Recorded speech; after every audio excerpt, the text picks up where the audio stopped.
Hello and welcome along to another episode of this FM19 story, The Head Coach with me, Daniel. It's Season 1, Episode 7, and today we play a big doubleheader with Dungannon, 2 home games. Firstly in the Northern Irish Cup against Crusaders, last year's champions in real life, and then a big home relegation clash against Warren Point, a 6-pointer to try and get ourselves up into 9th place and away from that relegation trouble.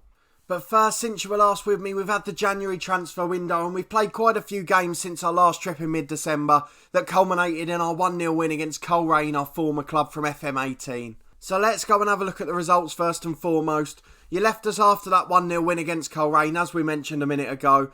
We then played at home to Glenarvan on Boxing Day. We lost that 1-0 narrowly. Again, a good performance, but we just about got edged out of the game.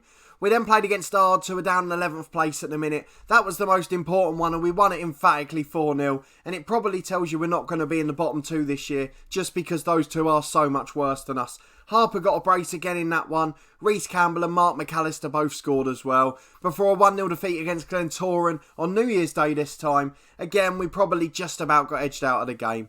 We then got our one real battering since we've been here, which was a 4-1 defeat against Ballymena United, and it was very much a 4-1 game. That's the big difference with this one. It was 4-0 before we got one back in stoppage time. Again, the right winger Campbell with the goal, and Dougie Wilson playing well, for some reason, as a creative playmaker who didn't create any chances.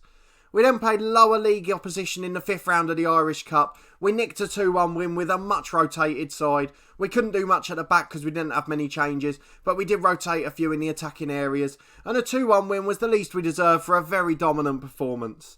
We then played at home to Cliftonville in the league. Unfortunately, we were on the wrong end of a 2-1 defeat in that one. We got back into it after an awful first half, but Rory Donnelly's quality in front of goal was just too much for us, and Ryan Harper picked up a knock in that one as well. We then played Coleraine again at the end of January. This time we were on the end of a heavy 3-0 defeat. We didn't do too badly in the game, but unfortunately we didn't have anything to offer in front of goal. And like so many of the games, our awful fullbacks got caught out on the break. But we did get a point on the board in the last game against Crusaders, a 1-1 draw at home, a very early goal from one of our star men, Sean and Clucas, and Paul Keatley equalised with a 30-yard free kick for Crusaders, who we play again in a different competition today, but that was very much a spirited performance and gives us a bit of hope going into this one. The good news is we're starting to get players back from injury, and in this game in particular you'll notice a couple of new signings. Now I quite like what our director of football's done, even though they haven't solved many of our problems in January. And I'll tell you why. It seems a bit of a weird thing to say, but they're looking at next season and a long-term view. Now of course if we don't keep these guys up and keep them up comfortably, there's every chance we'll get sacked and not get to see the benefit of that. But for now, what he's doing seems to be quite intelligent in terms of agreeing free transfers that will add to the wage budget after we've released other players at the end of June of this season. So if we go and have a look at the ones he's agreed, the 2 from Anna United were already sorted, so we'll just look at the other 3. We've got Damien McNulty, who's a right back. He's 27 years of age, he can play centre-half naturally as well, and he just looks a very solid player across the board. If we go to the scout reports for him, they suggest that he's a huge improvement on Chris Lowe, who was our first choice at the moment, until we bought in a lad just a week ago at the age of 16. But this guy would be first choice when he comes in next year, and again has agreed a deal on just a couple of £100 a week. So it'll make a huge difference for us once that goes through. Although it doesn't solve our problem immediately, we know that. Let's look at the other 2, both attacking sort of midfield players. So we've got Dan Rooney, who's from Plymouth at the moment, a young player who's Northern Irish, and I think that's the only reason they're aware of him. He's played for the under-21s twice. He can play in centre midfield naturally and looks a bit more like a playmaker. Not very good physically, which is a bit of a concern, but a player we'd be very much happy to have on board. And again, an improvement on the squad players we have at the moment in the middle. And the final one that's agreed at the moment is Joe McKinney from Ballymena United, an attacking midfielder, a natural shadow striker that we play with at the moment, can also play up front and in central midfield. He's a good player, he's agreed a deal on about £180, £200 a week, and again he's good in front of goal and got decent technique and work rate, and a bit of pace as well, so he's a player that might work out for us too. Not been able to get a kick really for Ballymena, but he'll certainly be in the first team squad for us. But all that meant, unfortunately, our director of football wasn't able to solve our problems in January. He managed to bring in a couple of players. They're not going to make a huge difference for us. One's a strengthening in an area we didn't really need it, and one is very much needed, but not the huge improvement like McNulty was. So at right back, we've got David Harkin, who for now isn't the greatest solution to a problem, but playing games for this half a year might end up making him a great solution. He's a 16-year-old Northern Irish player who's already capped at under 19 level. He's a good right back with 2.5-star ability and 5-star potential. He just looks fairly solid across the board. We're working on his positioning and his ability to play fullback, but I've got high hopes for him in the future, and his personality will help him as he plays this half the season. He's already slightly better than Chris Lowe, who was here before, so he's going to be playing first choice until McNulty arrives in the summer. And depending on what's happening at centre half, we might even give him some games next year too, providing we're still here. And the other one we got in was at the complete opposite end of the age spectrum. Jer Doherty is a 37-year-old goalkeeper, 4-star ability, 4-star potential. He's fairly good in that sweeper keeper role as well, and is really an improvement across the board. We didn't naturally need a player because we had the experienced Addis and the young lad Gallagher at the back as well. But he's the main man, he's 4-star ability, and I've got no doubts that he'll be a good signing for us for the rest of this season. One out on loan, which was Corey McMullen. He was on the bench for a few games at the start. He's not good enough, and we've got a few players in there, so he was just the worst of a bad bunch to go out on loan. We've tried to get rid of a couple of others, but haven't been able to. The last thing we want to mention was dynamics. There's one player who's causing all sorts of chaos for us.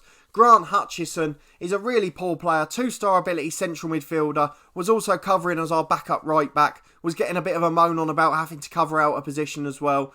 But he's only 2-star, he's not good enough for us. We've been trying to get him out of the door and can't. And as you can see, he's been moaning about the team talks we gave him, the one game he did play against lower league opposition in the Irish Cup. But enough about that, let's get into the big cup game. We're starting to get some players back from injury, but aren't quite at full strength today. We are also making a couple of changes just to try and rotate the squad a little, because the league has to be the priority at this point, as much as I'd love a cup run. We did nick a draw against Crusaders in the league game in midweek, but we've got to accept that it's going to be fairly hard to replicate in this one, especially as our new right back Harkin's out. He was inexplicably paid for the reserves by our assistant manager, and as a result he now can't play in the big game for us. Suarez isn't quite fit, he's just coming back from injury, and Ryan Harper's nowhere near fit again yet, but a few of the others are in the team. We've got Daniel Hughes back, who got injured in that second game in the last episode, and we've got Doherty, our new keeper, in goal as well, so he's going to make a difference for us. But the rest of the team's fairly familiar. We can't do much with it until the summer. We've got one other 16-year-old on the bench, which is Markow, a player we took out of the under-18s when he recovered from injury. He's a fairly good player in the key areas. He's got good composure, he's a good finisher, and he's fairly quick. He's not quite got the off-the-ball movement or technique yet, but hopefully that will come in time. Certainly an option for us to have on the bench at the moment. But all that leaves us with Doherty in goal. O'Rourke and Lowe, the awful fullbacks, are still playing today, with Hegarty and Dykes in the middle, the ball-playing defenders. Wilson's in the holding role with Clucas, and Hughes is in the advanced role behind McAllister, with Teggart and Campbell on the wings as usual. So let's get into the game and see if we can pull off a shock. We're still playing our tiki-taka game. We're still trying to use the wingers despite that, but unfortunately we're just coming up against better opposition. So you might say from what we showed you at the start of the episode that our form's poor, but we've actually only played one team that's not in the top 7 in the league. That was Ards, and we beat them 4-0. And the team in 7th, Coleraine, we played twice and we beat them one of the times as well. So we've been playing almost exclusively top half opposition, and I hope as we play against Warren Point in the next game, and teams like Ards come round again, and Newry City, who I haven't been able to play yet since I've taken over, I'm hoping in those games we'll be able to stamp our authority on and guarantee ourselves a 9th place finish. After that, there's about a 10-15 point gap up to Institute in 8th, so that might be a bridge too far for us. In fact, it almost certainly will be. But in terms of performances in the league, if we can get comfortably away from relegation, I think in 9th place that would count as a comfortable mid-table finish, as long as we weren't too close to those bottom 2 places. And if we can stay in charge for next year, we've already seen that the squad will be improving. And what a goal that is. I don't know how that's gone in. It looked like it was just sailing wide. The keeper was standing still as well. It hit the upright, the side of the post, and just flew into the net. It was a lovely animation, but not the outcome I was looking for. In the first 5 minutes, we're a goal down to the first shot of the game. Certainly not a clear-cut or well-worked chance. It was just an absolute smash and grab from 30 yards. A great finish, but we're behind to that wonder strike. And now Crusaders are bringing it forward again. And when you're a side like us, it doesn't take much to dent the confidence. And that could just about do it, as we get a warning to close Gary Thompson down after his brilliant goal. Cushley gets the ball to Forsyth. Forsyth into goal. It's 2-0, but he's offside. Thankfully, it stays at 1. But we're living very dangerously here. They've got a throw in on the right. One thing I have noticed, aside from the action on the pitch, is Larne, who look like they're coming up to the Danske Bank Premiership this year. They have got an absolutely brilliant squad and would almost be favourites to win the league. They're a fully professional side in real life now, and it's reflected in the game. And they've got players of the highest quality, players from across the UK rather than just Northern Ireland. So they're a team to look out for next year and might push us down an extra place if we don't improve too much. As we lose the ball again on the right there, but Taggart wins it back. He's got into the box on the left. Deflects off the centre half and it's in. We've got an equaliser in the strangest of circumstances. And after 25 minutes, it's 1-1. And they've been two absolutely bizarre goals. One, a wonder strike that went in when it looked like it was going nowhere near. And a second, a very strange own goal when no attacking players were even around the centre half. But we're happy to take it, although they're through 1-1 now. And Donnelly puts it just wide, but we're hanging on at 1-1. Long kick uphill from Crusaders. Low heads it away. Consistently, the problem in this game has been our two fullbacks. We haven't been able to improve the left back at all. The right back was only just before the last game, so we haven't really gained much benefit from him yet. As they go ahead again, the right back allowed the cross in and the left back allowed the free header. So it perfectly gives away my point. They've got so much time and space on the flanks, and it's cost us against so many teams, despite the fact we've very rarely been outplayed.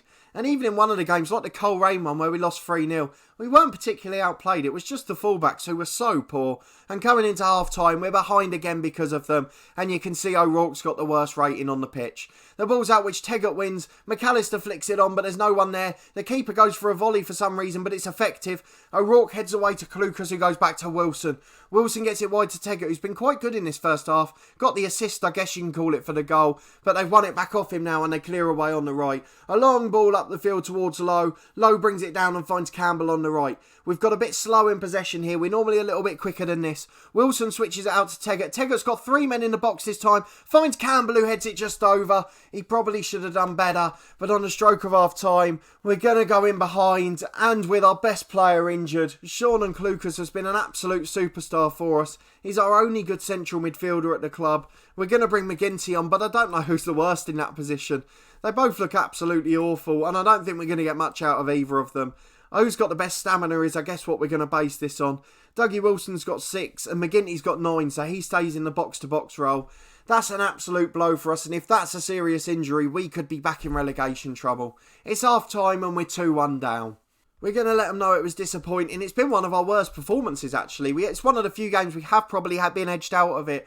But Crusaders have still only had 3 shots to our 2. Not much in it, and one of the shots on target was an unbelievable strike. And again, it's the fullbacks letting us down. This time it's the left back O'Rourke who lost his man for the second goal. Forsyth's given him the runaround, to be honest. Doherty, the new keeper, gets out to Taggart on the left. One of the shining lights of this performance so far, but he's lost it again as I say that. Hegarty brings it forward over halfway to Wilson. Wilson finds McGinty to sub out to Taggart again. Taggart's got to get a ball in. There's 3 in there. Hughes gets there. He beats his front man to it and puts it in the top corner in the far right hand side. It was a very good run and header, and we're back on level terms again despite our best player being taken off injured, and Daniel Hughes want to step up to that mantle now he's back from injury. We haven't got anyone we can bring on for O'Rourke, so we're just hoping Forsyth goes quiet soon as Thompson gets it on the edge again, plays in Cushley, but he puts it just over and it's still 2-2. It's quite entertaining to watch this. We don't normally have high-scoring games. Despite the fact Hughes has scored a goal, apparently we haven't had a shot on target yet. So I don't know if he'd blocked a cleared header or something like that when it went in. But we've had one clear-cut chance, no shots on target, and it's 2-2. Despite the fact one of our players has scored. As Dykes heads a free header over the bar. I thought we had another chance there from the set piece, but it's wasted by the centre-half. And with a quarter of the game to go, we'll think about a couple more subs in a minute. Hughes is just back from injury, so he's a bit tired. And Wilson's struggling, but there's no chance we can replace him, as we don't have anyone capable. Corner to be delivered from the right from Taggart. It's headed away by Gary Thompson. Hughes on the volley, but it's blocked. And it's going to be cleared away by the left back. And we are going to make those subs now. Hughes is really struggling for fitness. And as much as he's been brilliant, I have to take him off. We're going to bring on Lafferty for him. We'll drop McAllister into the shadow striker role, which he's okay at. It's something we've had to do a few times while Hughes was out injured. And we'll change Lafferty to the target man up top there. We're also going to take off Reece Campbell, who's had a poor game. It'll be Paul McElroy who comes on for him on the right. And hopefully those two changes can affect the game. Sometimes I do bring on the 16-year-old and we try and get in behind. But in this game where Crusaders are defending deep and our chances have come in the air, it seems more sensible to bring on the target man. Even though he's not scored a goal since we've been here, despite many sub-appearances. McElroy with a free kick from 25 yards, but that wasn't going in at any stage. And it's behind for a goal kick to Crusaders. But we've got the attack again with McElroy. It's into Hegarty, and he's wasted another great chance. That one did go down as a clear-cut chance, but we've wasted it again. And I tell you what, we've probably had the better of this second half. But unfortunately, again, we've not taken our chances. We haven't got a goal scorer, which makes a huge difference. And Daniel Hughes isn't fit, and he's probably the one man who could have sparked a bit of a difference in this game. Going into stoppage time, it's 2-2, and I don't know if this goes to extra time or a replay, so we're about to learn something new.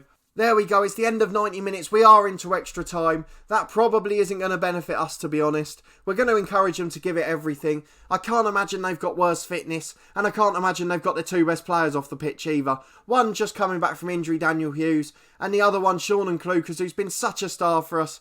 Not much action in that one. It's half time in extra time. No more highlights to speak about. And we're just waiting for the end of the game and penalties by the looks of it. Crusaders have the kick-off in the second half of extra time. And we just need to keep our shape now because it looks like penalties will be our best chance. It's a long ball forward from Crusaders. They've worked it through the middle with long passes along the floor. And now they've got it out to the right wing. And this is where our fullbacks are susceptible again. But O'Rourke this time does block it despite his 5.9 rating again. And it's cleared away for a throw-in and the highlight ends. 1 minute of extra time left. We've just got to hold on now. The ball's cleared into the box by Crusaders. They've got a time to bring it down. Glackin's had the shot and it's just wide. And we're going to pause it for a second just so we can drop back one to standard. We don't want to go too defensive, but being on a positive attitude's a bit too ambitious for this stage. Low, the fullback switches it across his own goal, which has nearly got me a bit worried. O'Rourke clears it down the line to Teggart. Teggart back to Wilson. Can we create one last chance with the 30 seconds remaining? Or are we just going to keep the ball in the middle here, which it looks like? There's no intent to go forward at all here. And you'd almost be surprised in thinking we're on contain, despite the fact we're actually on a standard mentality. McElroy beats his man on the right. This could be the chance. He crosses it in. There's no one attacking it. Oh, we've got a target man on attack. A brilliant ball came into the box and he just stood there, and that takes us into penalties. McAllister's going to go first because he's actually scored a goal for us. Lafferty will come in second despite his poor form. Teggart's in third place behind him. McElroy next. And then all of our other 6 penalty takers have a rating of 3 or less. But we'll get them all set up. And Doherty's not the worst. Lowe's got a worse composure and finishing rating. And I can't see this one ending well with the ratings we've got. And I can't imagine theirs are worse. Crusaders are up first with Ruddy. Can Doherty be the hero? He can't, but it's come off the crossbar anyway. And what a start that is for us. McAllister missed a penalty in the last episode, but he was on a goal drought then. This time he's not, but he's missed again. He's hit it straight at the keeper, which is exactly what he did last time. And how his rating's 12, I don't know. 2 awful penalties and it's 0-0. Galt's put one. He's hit the post as well. We're getting let off the hook here. No penalties in out of the first 3. And now it's Lafferty, the man who hasn't scored a goal. This can't end well. Oh, what a penalty that is. You wouldn't think he's low in confidence. He hit it as hard as possible. Normally that would mean it goes over the stadium. But on this instance, he gives us the lead. Thompson, who scored that wonder goal for Crusaders, places it beautifully in the bottom corner. And it's 1-1, but Teggart's got the chance to put us back in the lead now. He's been the best player on the pitch for either side. Can he make it count? He can. What a lovely penalty by the experienced man. And now we're into the stage where we've only got awful penalty takers left. Can we have a hero in our new goalkeeper? At 37 years of age he is. He makes another fantastic save. I say that after the other 2 have hit the woodwork. It's actually the first save he's made.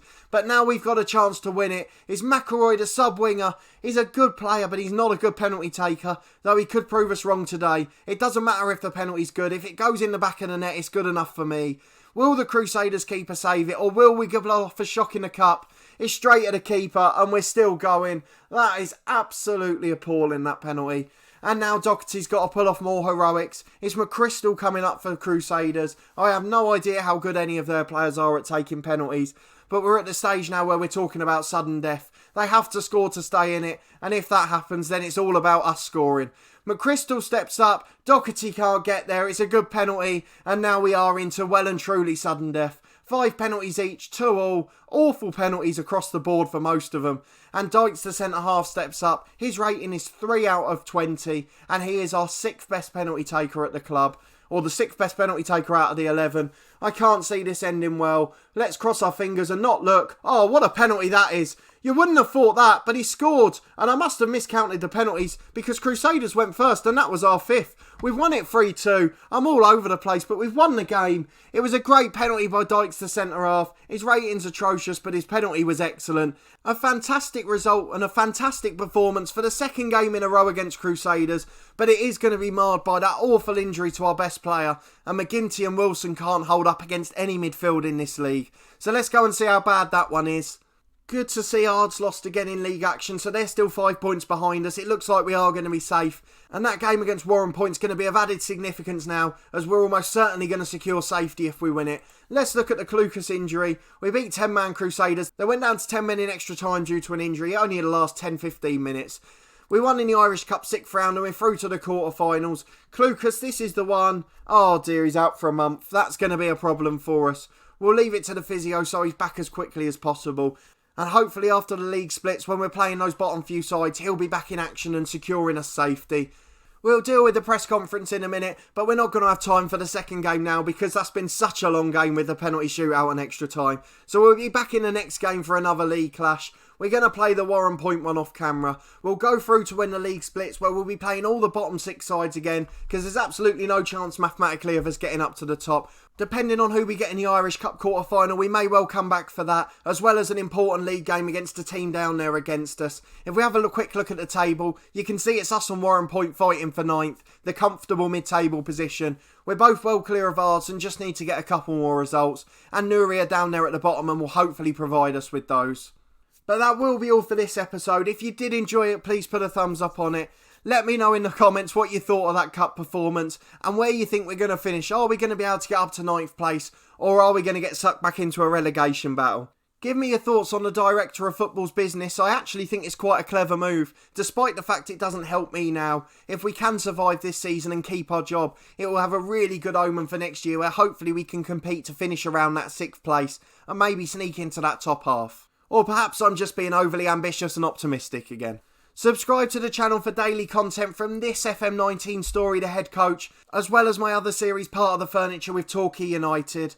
And a massive thanks for watching this episode as always, and we'll see you next time.